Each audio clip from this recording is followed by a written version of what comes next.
প্রিয় মানুষটা যদি সত্যি আমাদের ভালোবাসে তাহলে ফ্যামিলির প্রেশার, বিয়ের চাপ এই সব বলে সেরে যাবে না। একটা ভাই আমাকে বলে আমাদের সম্পর্কটা ছিল 3 বছরের। সম্পর্কের বয়সটা কম, কিন্তু সারা জীবনের যা ভালোবাসা সবই তাকে দিয়েছি।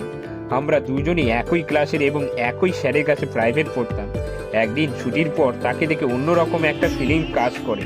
তারপর তার একটা বান্ধবীকে দিয়ে বলেই যে আমি তাকে অনেক পছন্দ করি, কিন্তু সে ভালোবাসা তো দূরের কথা, ও আমার সাথে ভালোভাবে কোথায় বলতো না। তার একটা বড় কারণ ছিল, সে জানতো আমি মধ্যবিত্ত ঘরের ছেলে। তাদের অবস্থা আমাদের থেকে অনেক ভালো ছিল।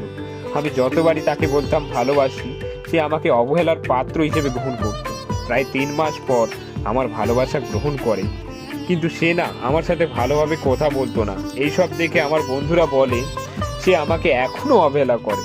আর আমি ভাবতাম ফ্যামিলির ভয়ে ঠিকমতো আমার সাথে কথা বলছে না। একটা সময় কোভিডের কারণে স্কুল বন্ধ হয়ে যায়, আর এদিকে আমাদের কথা বলা পুরো বুড়িভাবেই বন্ধ হয়ে যায়। আমার বড় বোনকে সব কিছু শেয়ার করতাম। যদিও 1 বছর পর স্কুল খুলে যায়, আমি তো মহা খুশি যে আমি আমার প্রিয় মানুষকে আবার সামনে থেকে দেখতে পারবো, কথা বলতে পারবো, আরো কত কি। কিন্তু আমার ভাবনাটা ভুল ছিল। আমি তাকে এতদিন বাদে সামনে থেকে দেখে খুশি, কিন্তু সে আমাকে ইগনোর করতো, আর এইসব আমি সহ্য করতে পারছিলাম না। তাই আমি তার বান্ধবীকে কোশ্চেন করলাম সে কেন এমন করছে আমার সাথে। পরে ওর বান্ধবী আমাকে বলে যে সে নতুন একটা রিলেশনে আছে। আর এইসব শুনে আমার কলিজাটা কেঁপে ওঠে। আবেগের বয়স ছিল তো, তাই সুসাইডের চিন্তা করছিলাম। কিন্তু আমার একটা বড় বোন ছিল, ও সব জানতো। ও আমাকে অনেক কিছু বলে বলে সান্ত্বনা দিত।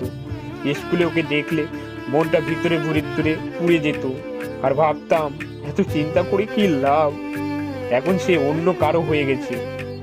এভাবে কিছুদিন যাওয়ার পরে আমার একটা বন্ধু ওকে বলে আমি এখনো ওকে খুব ভালোবাসি। বিশ্বাস করেন ভাই, কিছুই শিখিয়ে দিইনি আমার বন্ধুটাকে। আমি এসব শোনার পর ওকে খুব বোকা দিই। এরপর প্রিয় মানুষটা আমাকে ডেকে বলে তুমি সত্যি এখনো আমাকে ভালোবাসো? আমি বললাম তখন আমাকে বলে আমার সাথে অভিনয় করে সেই কয়েকদিন, এরপর থেকে আবার আমাদের ভালোবাসা শুরু হয়। সামনে এই শেষ এক্সাম, তাই কথা বলা একটু কমিয়ে দিই। দেখতে দেখতে এক্সাম শেষ হয়ে যায়।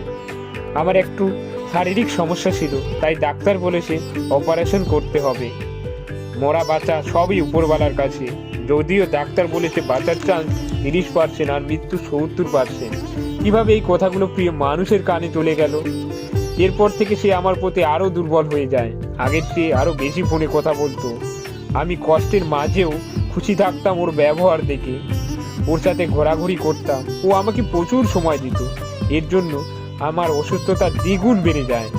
এর ফলে দিদির বাসায় পাঠিয়ে দেয়, আর ওখান থেকে চিকিৎসা শুরু হয়। এরপর আমি সুস্থ হয়ে যাই।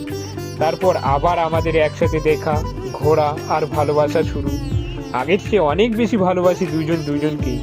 কোথায় বলে না যে গাছগুলির শিকড় মাটিকে শক্ত করে আঁকড়ে ধরে থাকে, ওই গাছগুলো কঠিন ঝড়েও পড়ে যায় না। সম্পর্কগুলো ঠিকই একই রকম। এটা ঠিক যে আমরা মা বাবার সামনে ভালোবাসার কথা বলতে ভয় পাই, তবে কি একটু সাহস করে বললে তাহলে অনেক সম্পর্কগুলো টিকে যায়। মা বাবা একটু বোকা দিবে, কিন্তু মেরে ফেলবে না তো। সব বাবা মা তো সমান হয় না। ওনাদের একটু বুঝিয়ে বলতে পারলেই এই ব্যাপারগুলো সহজ হয়ে যায়।